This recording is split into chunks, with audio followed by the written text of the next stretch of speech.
So, welcome to another Should You Read video. I am MGG and I'm joined here by my co host. What's going on? It's Jugga. What up, what up, what up? I am Gramps. And today we're doing a Should You Read on a wonderfully bad series, Promise Neverland. Let's get into the video.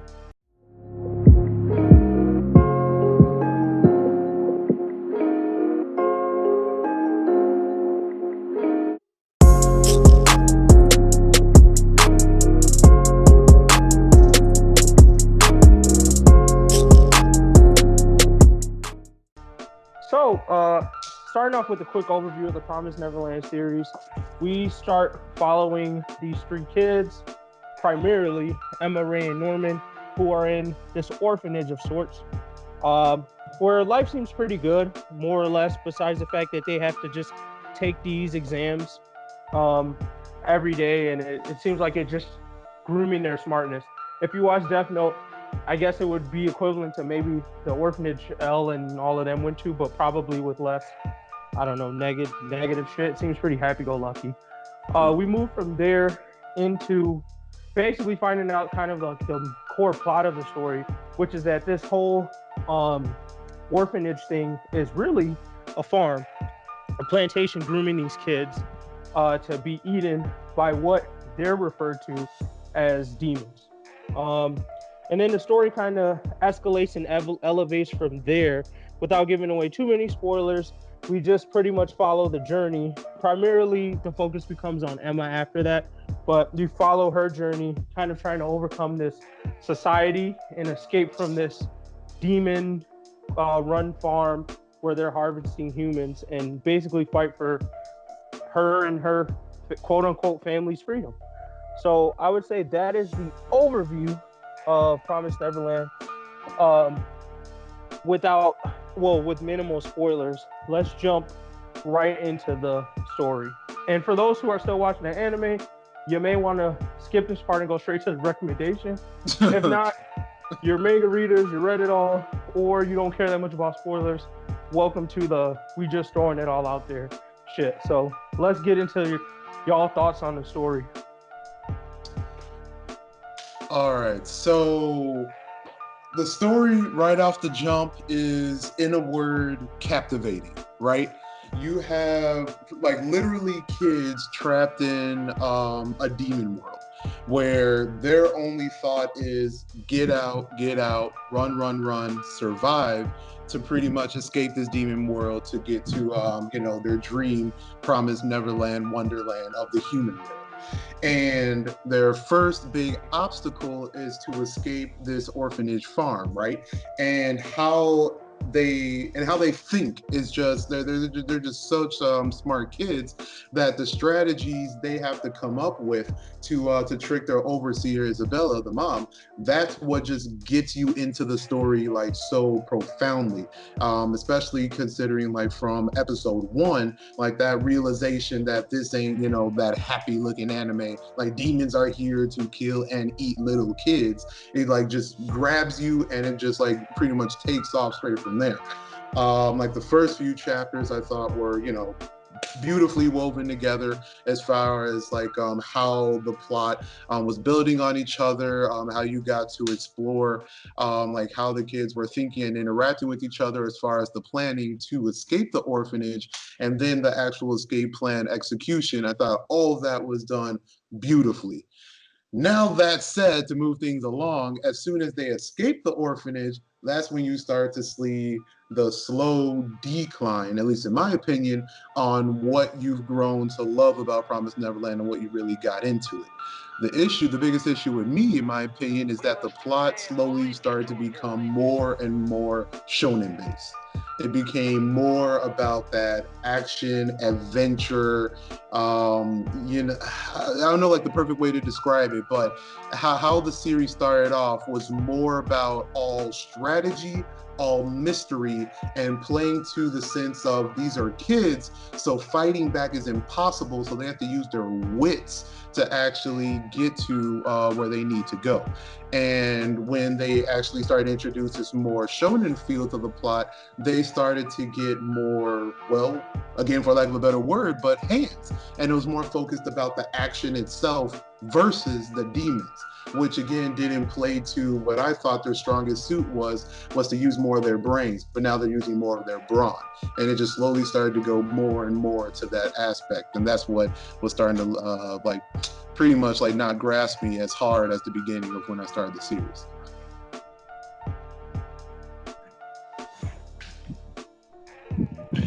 Yes, I would agree with what he said. So like when you first get into it, there's a whole mystery behind it. You kind of feel like it's essentially the same type of excitement and wonder of how this hero is going to get out of this, as if you're watching, like, for example, the Bourne series, or something like Tomb Raider, or, in my opinion, the very beginning of Attack on Titan, where you're just wondering, okay, how can this person get out of this situation? You don't automatically assume, okay, these people are going to get some type of power up in order to overcome the villain, like you would typically see within a shonen manga or anime. So it keeps you on your toes, making you wonder, okay, what's going to happen? What's going to happen? How are you going to overcome this? But over the course of the series, for example, by the time you get to Godipan and that plays out, where they essentially defeats Lewis, which the story makes him seem like he's an OP demon, and they essentially just use hands to take him and his whole crew out, and they basically just do the same thing going forward. After that, it really takes away the taste of the story that you grew to enjoy at the very beginning, and you just assumed that it was just going to be a 100% hands manga afterwards, and you're just sitting there wondering, okay, so where's the different feel that I wanted to get from it? And if you were to keep going to it, you're just hoping that it'll come back, but it never does. True. No, I'm glad you mentioned that also with the suspense feel of like the series, is that like that first like couple arcs until they escape the orphanage, is that you get that kind of horror, I guess, genre in a series with like that heavy suspense. You don't know what's happening next. Like the mom is there to pretty much be that kind of like dictator overseer that like literally has everything planned out for you. Like there's absolutely no escape. And as soon as you get like a plus or something, going for you, she already considered that and already negated it in her own way. And like as soon as they left that area, you don't really start to feel that anymore. It just becomes like so typical in the manner that it's just, okay, I'm already have a feeling that they're definitely going to get out of this now. And it's more just like, oh, how are they going to do it? And whenever like that question ever arises, it's always hands. It's always, oh, okay, we just needed a better weapon. Or, okay, we just needed to attack him at a slightly different angle. It just wasn't that same feel we were getting at the start of the series. So they definitely lost that aspect as the time moved on as well. Right. All right. And I mean, like, was that all you had to say, Gramps? I'll add my 2 cents on it. I was just going to add on one other thing that definitely gave on a bit of the enjoyment of the story, was the whole essence of sacrifice. In the beginning of the story, in the first episode, you see one of the children there. She dies. She's, about to be taken away as food.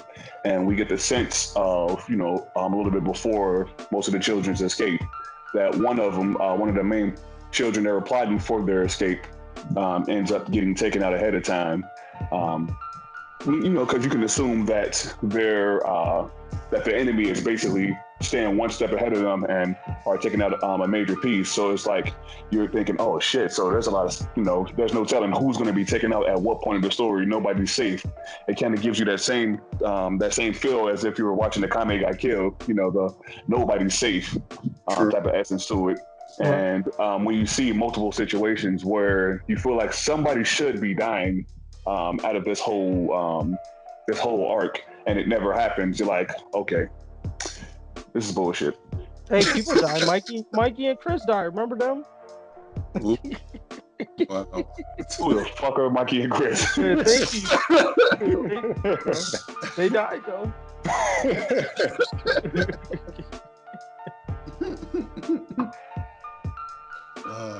But yeah, I mean, like, as I'll add on to the story, I think what both of you guys said is pretty much sums it up.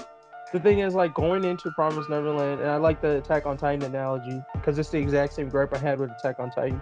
It starts off selling you as this like survival story, and you get very interested because you're like, there's so many story questions about the world, the characters, uh, and things that you want to see them explore and answer.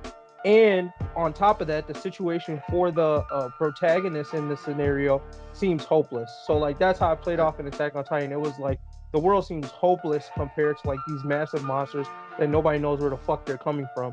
But then they end up shitting on that in Attack on Titan by going like, "Oh, this boy Eren can turn into a Titan," and then you're like, "Oh, well now the playing field's even, so I'm less scared of these things because they got Eren." But then the author, at least in Attack on Titan, goes on to show you that like even with Eren, there's still a lot of decisions and sacrifice that need to be made, and it's not all peaches and roses.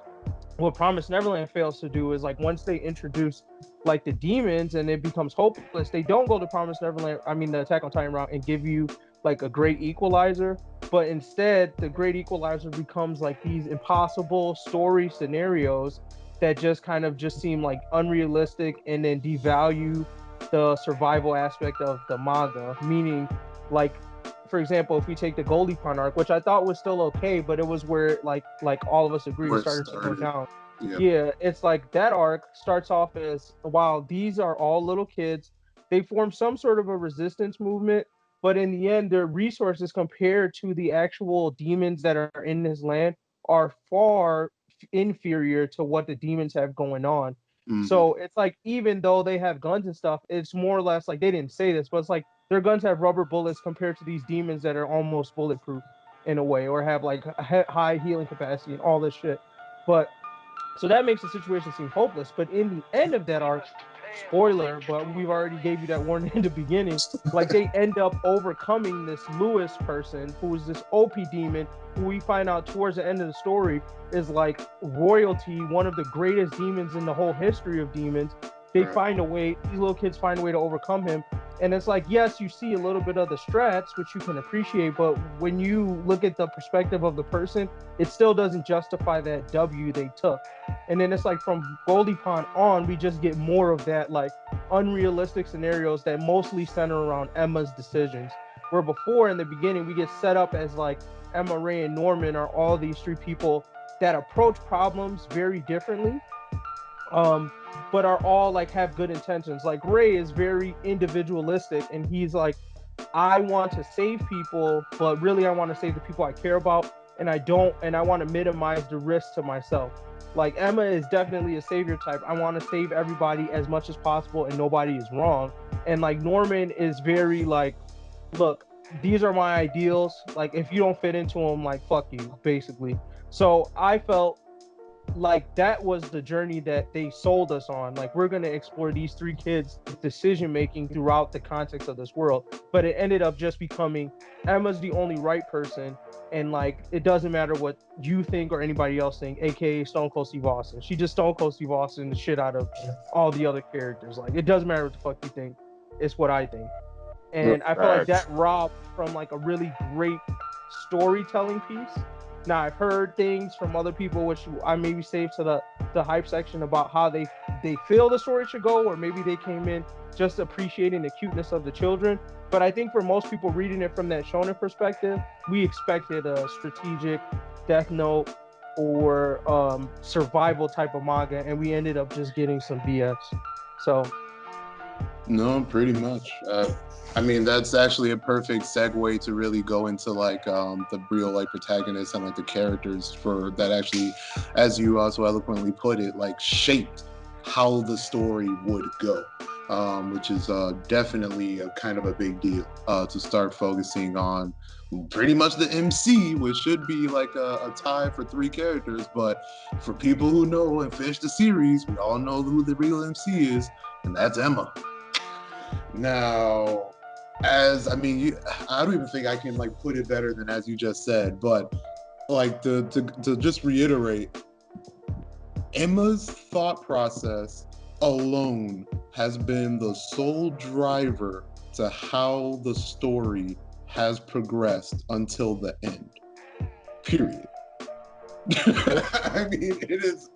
I mean, it's kind of crazy when like I was reading back at it, checked out the anime again, like blah blah blah, but Emma literally did guide the entire anime in a way. And I know, like, like some people would say, oh, well, that's like the MC's job, blah, blah, blah, blah, blah. But it's like, nah, bro. Like, there are some definite times where the series had a choice, I guess, if you would. A Yep. fork in the road, and like pretty much saying that we can either go the happy-go-lucky, everything ends up mighty effing well, considering like a doomsday kind of scenario by going with Emma's ideals, or we go another route, which is more realistic, still considering the fantasy aspect of the anime manga, and we could still get like the actual plot more depth. And every time, it will just be Emma. Again, since the beginning, Emma's the one who pretty much convinced Ray and Norman to try and save more kids than what should have even tried to been saved from the orphanage. Emma is the one who first actually got Mister, like who's the one who's like cranking it with Lucas. She's the one who got Mister on her side to actually help them and ended up like saving them from Goldie Pond. She's the one who ended up like convincing like Musica and Sunju, because low key they were still thinking about maybe we should hurt these kids. It's just a thought process. I mean, we could do it, right? Maybe get like 6 months worth of food. Nah, Emma, stop that insta. I mean, like I can go on and on, but I mean, like that pattern was like continuous ever since like the series first started. And that's what I mean, it's very sad, but I think that was like a big detriment to why the series was starting to fail.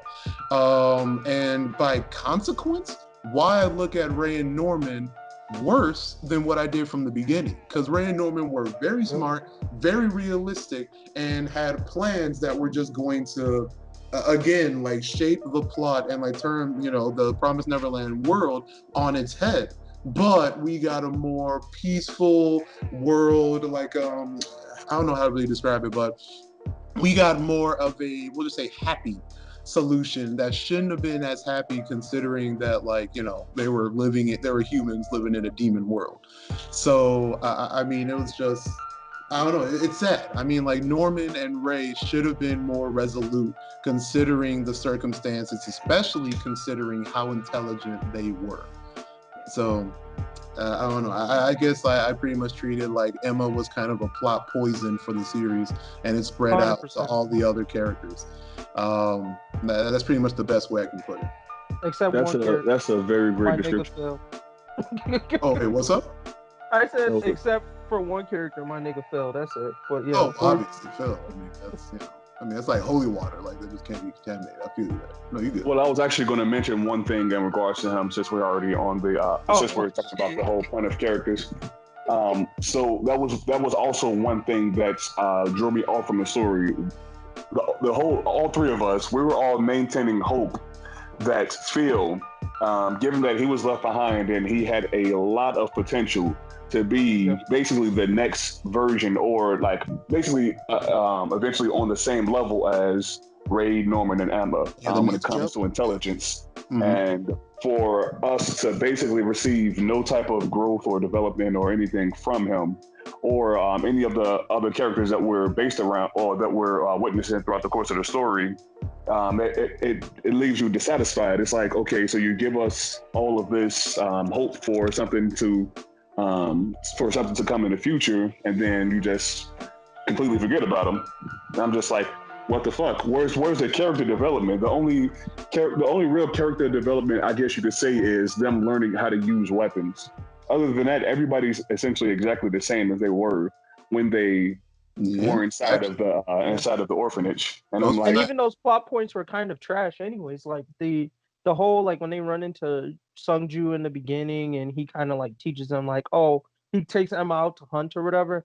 It's like, yes, they use it down the line, but it doesn't. It's never as major of a plot point as they made it seem when they went through that whole thing with Sungju. It sounded like it was going to be more of a thing more used, but it really was only used to kind of help them navigate to Goldie Pond.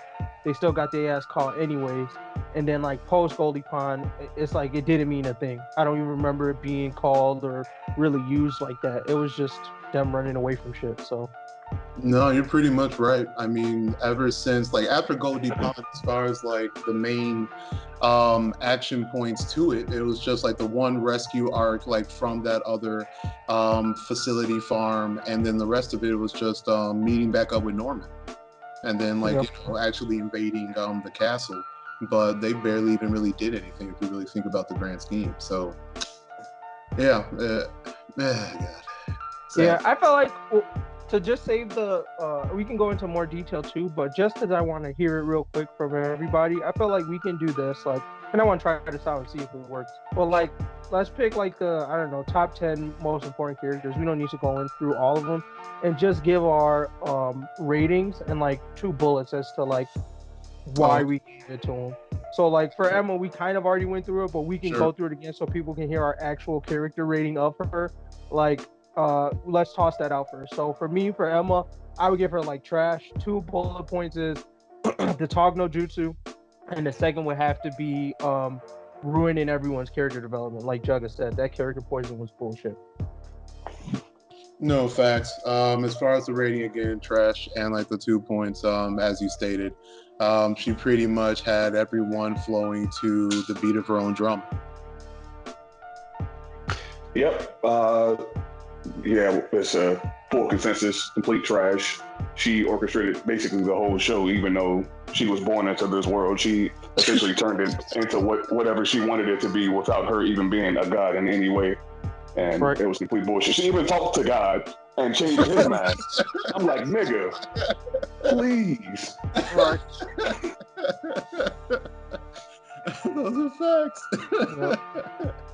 I would toss out, or you guys toss out a name then. I toss by now. Well, I mean, we can go through the big 3. We'll talk about Ray real quick, pretty much in the middle.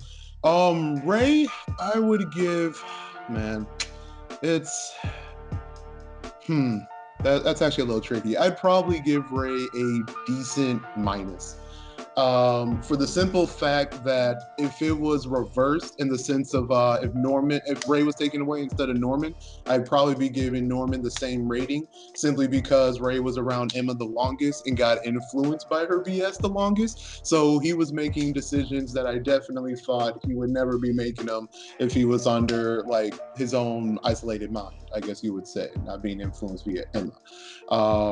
But overall, very intelligent, and again, very reasonable, considering, you know, like sometimes even Ray had to like keep Emma in check, or at least try to. So I definitely give him points for that. Granted, he pretty much lost every battle that he tried. So it's like, again, a consequence of being close to the MC. I'll just treat it as that. Yeah, I'm gonna give him a decent. I'm gonna say that he was poisoned by him being controlled by the power of the box. I'm gonna assume that he was probably getting to that point where he was starting to get interest in females, and he had Emma, who was in the same age group. He was like, shit, I'm gonna just do whatever she want me to do. Ooh. So he basically allowed that to get over the influence of him. And since you know that most men are horny creatures, I can't really blame him for that. Power of the box can be very manipulative. But he tried to resist it. He was, I would say, pretty reasonable in some situations, but like you were saying, sometimes he can be convinced to leave the world of logic to follow the world of what we'll call emotion, or just BS, the poison.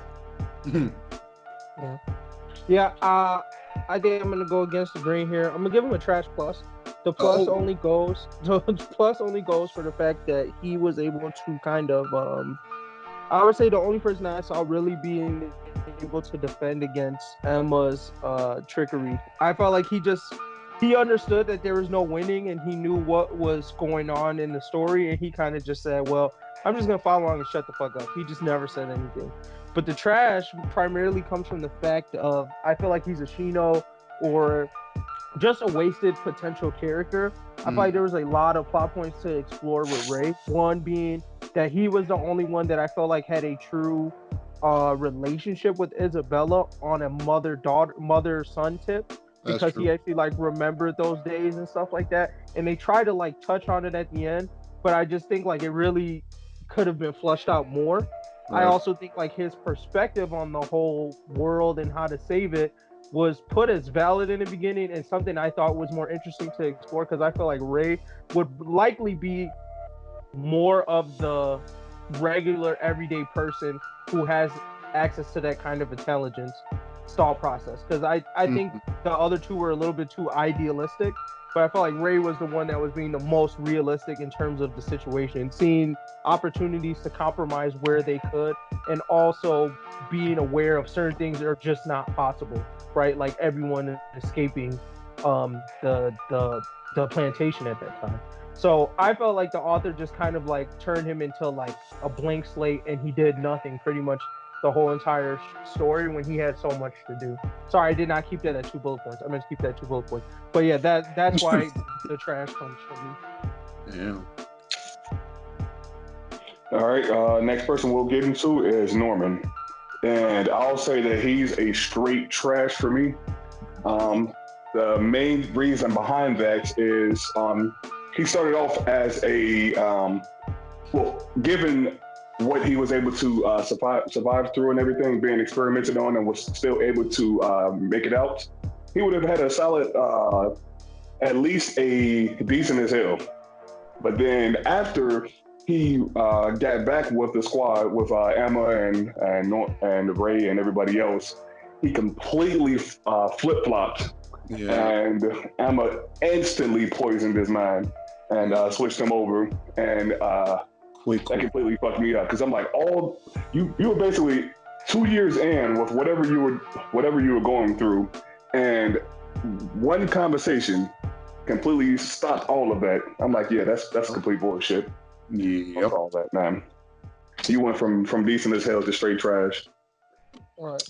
I think I will also co-sign. What you give him, trash? Did you give him a trash, Gramps? Yeah. Yeah, I think I co-sign that. I feel like without the Emma poison, he probably would have been maybe like a decent minus. I just think that his, once again, it's mostly the author's fault for this, but like his whole entire story was just undermined by Emma. It's like he really had a lot of potential to be a great character, but Emma pretty much devalued, and the story pretty much devalued his stance on what should go on with the demons, and they just made it this like dumb revenge plot thing, when I felt like he had actual like legitimate concerns and like perspectives when it came to why he was approaching the thing the way he was, but they were just like making it seem like, oh, he's some crazy evil villain, and I'm like, no, I think he has some points here and there that you probably should consider, but the author just wiped that shit away like it was nothing. I'm actually gonna go against both of y'all real quick. Like, okay, so first off, I gotta give like a couple hints of background. Without okay, so after we'll call it like the Norman time skip, where we don't see him and then he's really back introduced.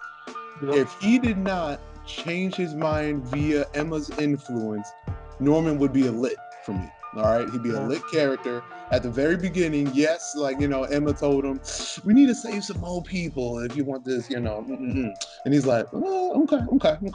Like that, I was actually willing to forgive. Like, and then like he does the time skip. He'd been doing like these quote unquote evil scheming, like with the demons, figuring out info, saving people, blah blah blah, being like I guess like a king of like the kid human society that he built up. I was still gonna give him a lit. Like from that point on, I was gonna wipe out all them demons. I was about that life, but he was switched again way too fast. So, but the thing is that I can't ignore still what he did, Like he did, like, help break out that plantation. He's still smart. He still got info on info that even Emma and Ray didn't know just by experimenting on demons. And again, he was pretty much like ruling over a reasonable amount of like human children slash like human combos, like, from the actual experiments. And operating hero ops to save and release other human kids. So I mean, I can't ignore all of that, because he only was doing that by himself, like straight up wiping out these other demons, you know, with his plots. So he's gonna go from me, not a lit, he still got switched. I'm not stupid, but I could give him a strong, decent plus. All right, he's gonna drop them 2 levels and still be a decent plus for me. I was thinking about decent, but again, like Norman's just, I gotta give big ups to like the stupid intelligence, and Norman was pretty up there. Granted, again, he did, you know what? He's gotta be a decent. I almost forgot about the queen. He done effed up with the queen. I gotta drop him back down to a decent. You're right. Anyways. All right, so let's start first off with, let's go demon, because we've been talking about humans for a minute. We'll do Peter right towards the end. So let's go Demon Jesus and then Lewis. So Demon Jesus, I think I'm giving him I don't really know what to give him.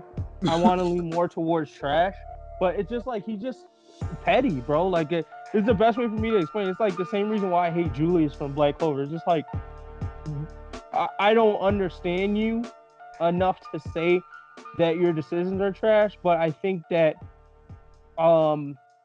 you're just an asshole. Like what he did to Peter versus what he did to Emma. Like, I don't know if I could call that sympathy for what was going on to the humans, because he kind of let that happen to the humans. So I feel like giving her the lighter punishment, I don't think that was any sort of sympathy on his end. I really just think he was just being a dick either way. I feel like if you catch that nigga on the wrong day, he'll do one thing. If you catch him on a different day, he'll do another thing. He just seems kind of like very random. And I think that's why, and now looking back on the story, I think that is why they were very like, ooh, you don't want to make the promise. Like, because he probably is that kind of nigga. It's like niggas have probably walked away from a promise with Demon Jesus. Like, yo, he said, all I have to do is like wash my wife's feet for like 3 days and like I'm good. And then the next person said, yeah, I had to pretty much give up like my lineage. Like my lineage is now like slaves to the Demon Jesus now. And all he gave me was like a car. And then the other person that got the washing the feet, he was like the ruler of like half the demon world or some shit. I feel like those are the type of promises you walk away with. And that's probably why the world was like, yo, I don't know if y'all really want to do this shit, but like, sure. If that's what y'all want to do. But sorry, once again, I didn't keep it at 3 bullet points. He's chaotic. I really don't know what to give him as a rating. It's like an asterisk for me. I don't know where he stands. I just know he's not a lit for sure, and I can't call him decent, but I really can't call him trash for either. It's just somewhere, some other rating. A dick. That's what I'm gonna call it. He's a dick. That's his rating. Damn. I'm gonna give him a trash for the simple reason how the story and plot was focusing on the promise and him in general. Like I mean, again, like we're calling him Demon Jesus, but I mean, like he's literally pretty much like the god that's introduced in this story, right? And to some extent, I do understand the chaotic nature, you know, of a god, because like this being is just that, it's a god. Like everything that it does, it's not gonna receive really any consequence because it's a god. You know, nothing's really gonna phase it because it can do whatever it wants. That I understand. However, the impact and the impact and seriousness of the chaotic nature of said god, that's not what's matching up to pretty much how they built like the story up to him. Like everything was supposed to be about this promise. We've seen like a previous consequence of what happened for the aforementioned promise, and we expect something of that grand of a nature again, but we didn't really see it.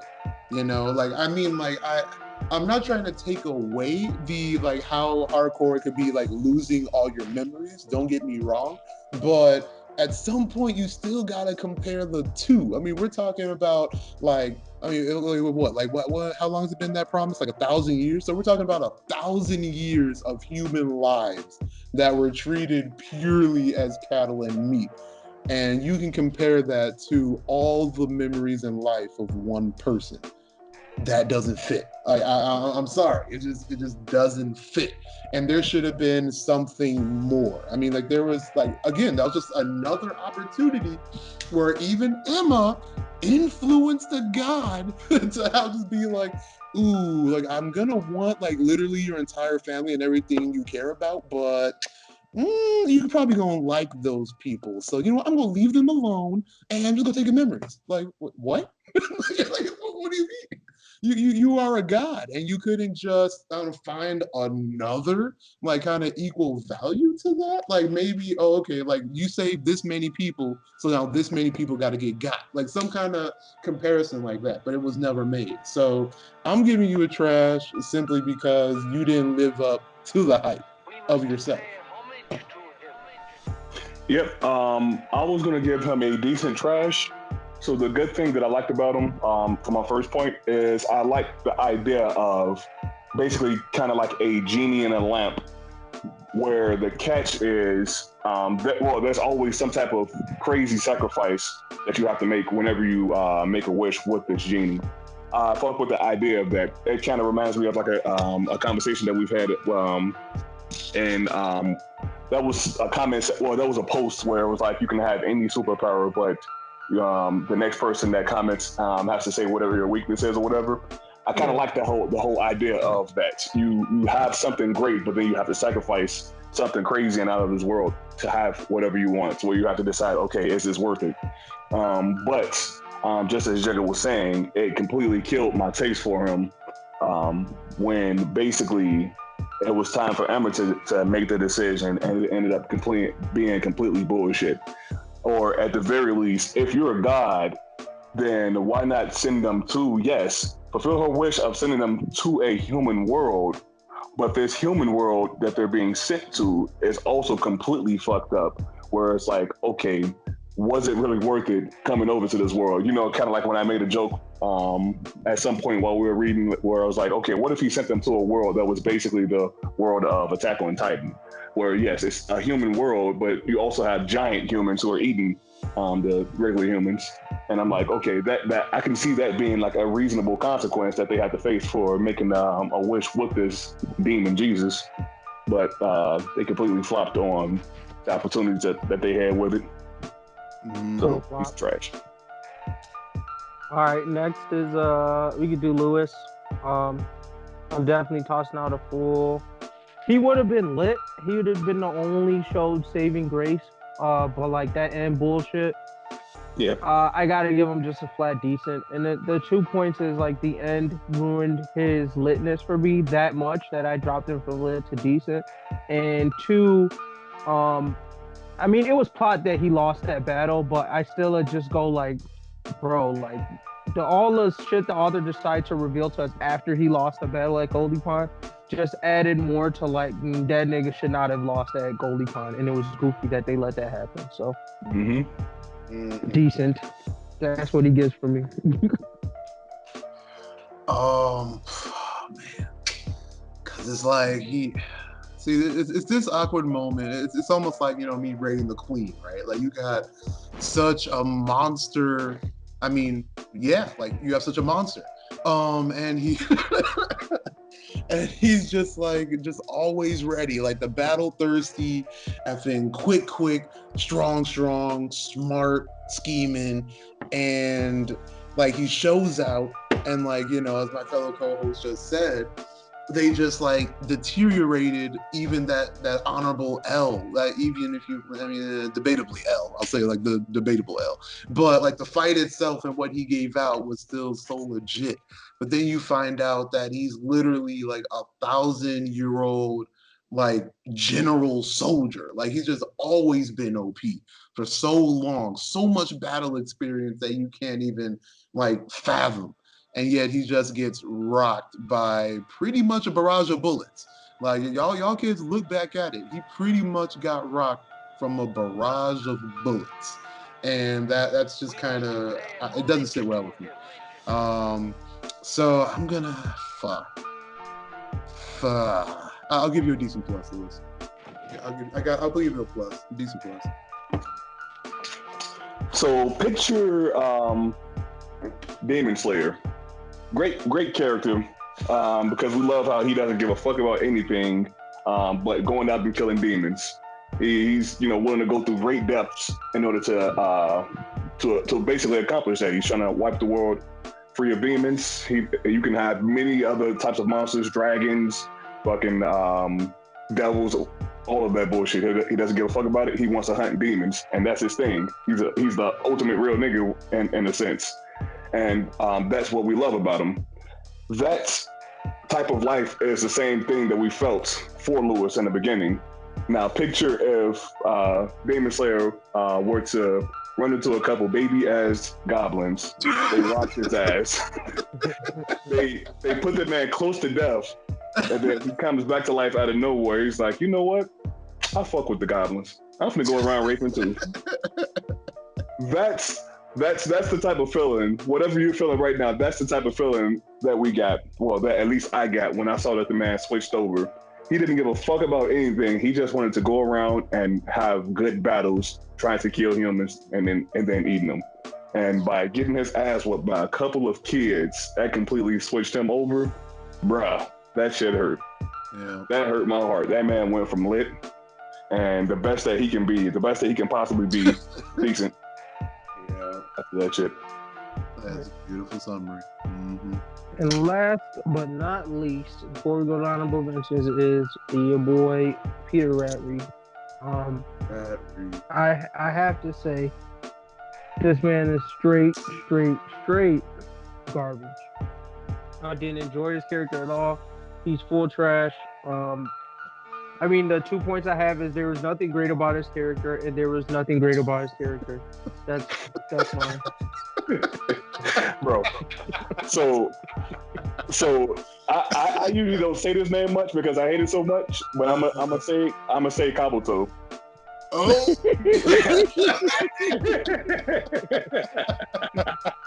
Oh my god. There is not a single thing I like about this guy. I think this guy might have been the most hated character in the show to me. I'm not going to say that he's Kabuto level, but he's in that group. He's within that tier. Kabuto tier of hatred for him. That man is complete trash. Fuck him. Yeah, I mean he's like you really can't highlight anything about him to give him like any kind of plus. I'm thinking back and like even when I was referencing like there's nothing about him. You can't even really comment on like his intelligence, his ability to manipulate other people. Hashtag Isabella got him. I mean, his own brother wasn't about that life. I mean, he's just a foolish loser that in the end was also captivated by Emma in a way. I mean, like he kind of like as soon as he realized it, he popped himself off. I mean, I guess maybe that's like the one plus. Like he realized that he was being polluted by Emma and was like, I ain't about this life. I'm about death because of it. I mean, maybe if you want to give him that plus in that extent. But no, this kid was just all around bad. I mean, he realized, I mean, if I remember right, he realized that Emma already made the promise and like it's Gucci to actually, go back to the human world, but he was kind of being petty and just wanted to keep the OG promise going. I mean, I just don't get it. He was just silly to me. Just an all around trashy trash, silly last main evil villain. And it's kind of ridiculous. So was definitely expecting so much more from him, so much more strats, so much more like pretty much a lasting, reasonable impact for the series from the negative side, and he did not live up to it in the slightest. Yep. At all. I'm gonna just make one last point in regards to him. We started with the show being full of strats, considering that it was human versus human. Right. And with us getting back to the end where children were, it was basically a huge chunk of the story with the children going against demons. It gave you hope that at the very least, maybe once it was humans versus humans again, we would get back into that deep strap points. And when we came to find out that he was a complete fucking idiot, basically Batman's resources, but none of the intelligence, it essentially just completely turns you off with him. Yep. I like that. Batman money, not Batman strats. Awkward. Exactly.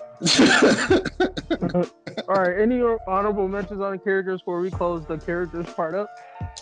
Well, gotta highlight Phil just in case it wasn't already implied. Obviously, The fact. and Mother is a sponsor. That's what's up.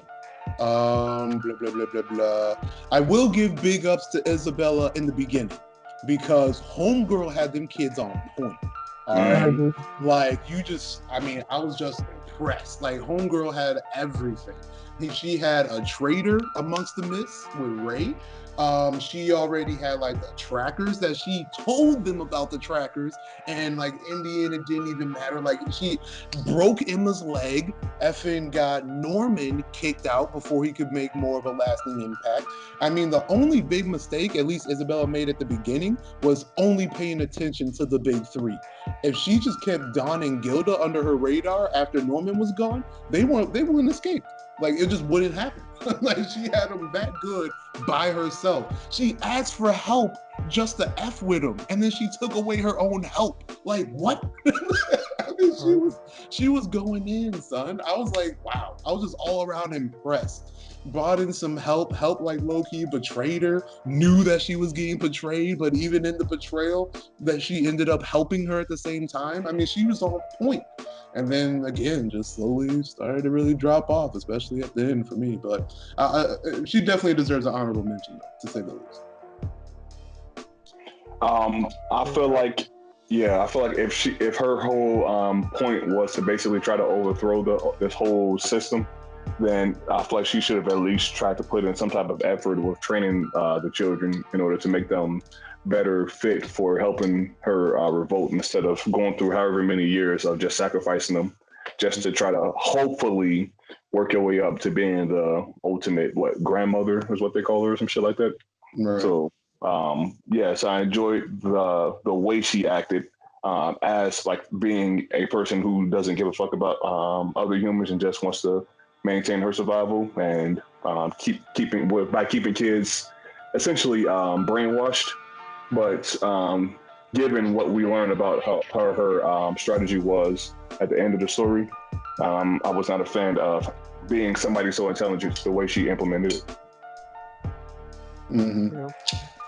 Definitely had, again, like just more potential of the whole storyline going into a more interesting and, in my opinion, more realistic way. So that's just another oh well moment, in my opinion. Yeah. I mean, did you guys already? I might have missed it. Did someone say Sanju already? No. Oh no. Well, I'll toss him out there. In addition with that whole like could have been something, but ended up being nothing.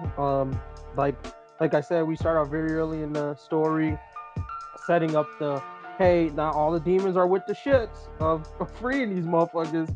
Or we gonna hunt you if you get free, and then we go to the end of the story where Sanju's just like, yeah, no, one hunt from Emma, and then like fuck that. So just to put some patois, some spit on his name, some fuck him on his name, like that was some bullshit right there. So that's a dishonorable mention for me. And then yeah, I mean like that's pretty much it. I think we mentioned all of the ones I gave a fuck about. Musica really was like, I don't have anything good or bad to say about her. Like, she was just pretty much Demon Emma in a way, without the Talk No Jutsu aspect. So I was fine with her as a character. I didn't really care. Just Sangju pissed me off, and yeah, I mean, all the other motherfuckers like Yugo, Lucas, they were meh to me. So yeah, I mean, I think Sanju's the only person I think I really need to call out. Mm-hmm. I think the Sanju was the only demon that I was interested in seeing more of. I only just wanted to see him throw hands. I wanted to see how he fared against other demons and, just what their capabilities were. Mm-hmm. And we saw like the crazy limits of what demons are capable of with the queen. But that was just some out of this world, beyond out of their world bullshit that she had. She was basically a demon on 2 tons of steroids, essentially. So I wouldn't say that her abilities were as satisfying as just seeing a regular demon go through throwing hands with other ones, or a whole army of them. So. But since you mentioned her, I do got to give big ups to the hands that they showed from the queen, because Homegirl wasn't playing around. Like as soon as like you start to think, is the queen gonna be OP with the hands? They gave her the spotlight and she took it. So at least for like those good, what was that? Maybe 2-3 chapters, maybe. But like the queen was like my favorite character for like a hot minute because she was just going in. I mean, at that point in time, it pretty much. I mean, well, we already know, but we gave up as far as the story with Promised Neverland. We realized it was all about the hand. So once we were in that mindset, no, the queen was like my top character for a good minute. She was going in. So definitely an honorable mention for her too. Yep. All right, I guess we're done with characters. That was that was a lot. Yeah, true. All right, so let's go ahead and get into the hype of the story. So this is basically us comparing essentially how we felt for the story versus how much people are excited to continue with going on with the story. This is mainly for the people who are watching an anime and have only seen the first season of it, and with all the hype around the show and whether the show lives up to that hype, whether the show deserves that hype in the beginning of it or not. And just to start things off, I would say yes. In the very beginning, yes, the show is lit. There's a lot of hype, lots of hype around what's going to happen next. So I would say that is very justified, but that really dies down very quickly after essentially that first season. Yeah, I was kind of curious to continue with it to see what would happen, but then probably about halfway through, I was like, yeah, I'm just getting through it at this point. I would like co-sign that with the hype in the beginning. I think it was justified in the beginning, even when I was reading the manga. Like the people who were reading it with me, and obviously I dragged a bunch of people in. Sorry about that, y'all. To start reading it, like in the beginning, I would say until that first escape, the hype was really justified. It was an interesting story to set you up, and it pulled you in. What I will say is for the people like continuing forward, maybe they change it in the anime. I really doubt that they will. Same question with Demon Slayer. It's like what we saw at the end. Are they going to change it to try and like save it? I don't know, but I don't think they're going to change it. So I would say as far as people who are still hyping it up, like manga readers who were still hyping it post Goldie Pond, that I thought was totally unjustified. And I don't know what the fuck they were reading to come out their mouths and think that it was still good at that point. At that point, it was going downhill, and we were just hoping for something to save it, and it never happened. So I would say beginning, early series, people who watch the anime and are hype after the anime, I totally feel you. I think that hype is justified, and I think it got the hype it deserved for what it did in that first arc. But post that, people who are still trying to hype it up from the manga side, wrong. People in the anime, I get why you're hyped for season 2.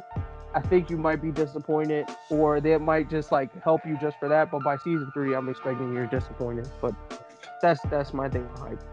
They're gonna go from right now hype wave to right now hope wave. Hope for it to get better. Pretty much. It's like I think it goes more again into them slowly losing that suspense feel going from chapter to chapter or episode to episode after they escape into the demon world itself. And for lack of a better phrase, it just becomes less about what's happening in the episode, like minute to minute, but more about what happens on a grander scale with the mystery. Because, like, in all honesty, that was like the only thing really keeping me going with the series, is because there's still all around questions that have to be answered about the world that you still honestly were still curious about. But in the beginning, it was about that. Plus, you have no idea what's going to happen in the next minute or two. Who was going to get caught? What was going to be new about like their scheme or their plan? But now it's like, since it became more about hands, it just became more about the action adventure aspect of the series, which they more leaned into, and it just became more of a basic standard storyline, whereas like it became more predictable, if you would, and just less captivating in the episode itself. So again, like as my co-host said, like season 1, that first arc, that's what's really going to get you into it. And the only way you're really going to enjoy the rest of it is if that standard shonen action adventure kind of feel of an anime or manga series is like your bread and butter and all you're really into anime or manga in the first place. If you were looking for something different, that Promised Neverland was low-key promising you when you first started the series, I'm afraid you're going to be disappointed the longer you watch. Yep. And just to add as a last thing, it doesn't even, I would say like when it comes to anime, a lot of people are, I would say, drawn in, for example, to the way the art style is, or the way the characters are voiced, or different things like that, in order to help out with other things that it might have within it. This story rides off of the lore, the plots, and the characters, and if you can't fulfill that need with your watchers after that first season, you don't have anything else for it to ride on, and it's just going to end up flopping. And that's essentially my expectation, because what else do you have? Yeah, pretty much. So do I recommend people to get into this show? Should you guys continue it? I'm going to give that a hard no. Unless you're a fan of disappointment, unless you're a fan of just watching completely unrealistic plot or whatever, yeah, go for it. But don't waste your time on it, man. That's my warning. I would, oh man, all around, I would say no. Like I wouldn't recommend this series because I believe it's all hype again, because it's like as soon as you go in, that's like the highest amount of hype and energy you're gonna have when reading or watching the series, and you're just gonna slowly be disappointed. But I will say that if like just feeling that hype even for a moment makes you like feel good, that adrenaline, then I would only suggest you stick with the series until after they finish off Goldie Pond. Then just stop. Because that's when you pretty much know, like everything after Goldie Pond is almost like a replication of Goldie Pond to some extent. So as soon as you like see and like you finish that Goldie Pond arc, there's nothing big waiting for you after that.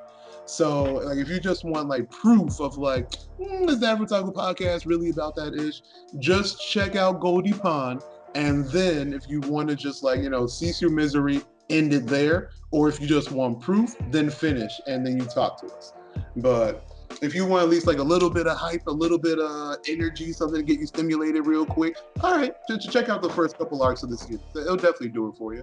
But know that it's like a drug, my guy. After you hit that first one, that's the phase. Like some crack for real, bro. You think shit's going well and it's ruining your fucking life as you keep going, bro. It's like fucking crack. Look, if you can't tell already by everyone else's response and the whole fucking conversation, this is a don't fucking read this shit. If you started, all I would say is finish the first arc and just let it go. It doesn't get any better than that arc, and you won't regret not reading the rest of it. We've already pretty much told you the whole fucking story in this review, so it's not like you're really gonna miss anything. Just watch this shit and hear the parts you missed. But really, you don't want the disappointment. I don't see the point of continuing. Maybe you can, like with Demon Slayer, I said, continue with the anime. Maybe they'll turn around, but I really don't feel like they're going to stray from the story in the anime in Promised Neverland's case. So my recommendation would be drop it if you haven't, and if you want thinking about starting it, don't. Go reread Death Note. If you want something survival-esque, go read something else or wait for something better to come along that we will eventually recommend. But if you're looking for a dark story, for a survival aspect, for something like Attack on Titan, for something that makes you think, this is not the manga for you. If you want to see cute kids make stupid decisions, this is definitely your manga. Go ahead and read that shit. Read all the way to the fucking end, and you will enjoy the shit out of it. But if you wanted something substantial, you wanted to see the characters to develop and not move as chess pieces for this one central dumbass character, don't read this shit. That is my recommendation. Amen. There you go. All right. Well, if you enjoyed this video and you want to hear more, or you want us to do a should you read or should you watch for some other series, please let us know in the comment section below. Other than that, let's hear your thoughts on this one in the comment section below. Did you enjoy Promised Neverland? Are you thinking about reading it? If you are, please don't. Let us know in the comments, and we will catch you in the next one of these. See you later. Until next time. Peace.